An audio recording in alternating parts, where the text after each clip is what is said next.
ஏழேழு ஜென்ம பந்த மனைவி என்பது இதில் நீ வேறு நான் வேறு யார் சொன்னது?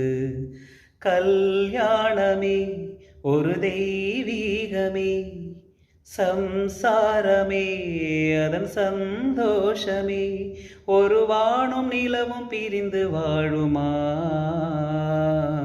ஏழேழு ஜென்ம பந்த மனைவி என்பது இதில் நீ வேறு நான் வேறு யார் சொன்னது? வெத்தலையில் பாக்கு வச்சு 10 பேரை சாட்சி வச்சு தித்திக்கிற ஆசைக்கெல்லாம் தேதி ஒன்று உருவாச்சு.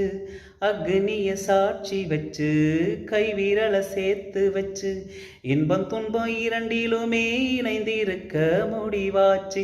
பள்ளியறை பள்ளியிலே படிக்கும் இன்ப வேதம், பிள்ளை மணி செல்வங்களே அன்னை தந்தை கீதம்.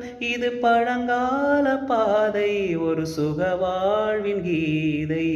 ஏழேழு ஜென்ம பந்த மனைவி என்பது இதில் நீ வேறு நான் வேறு யார் சொன்னது?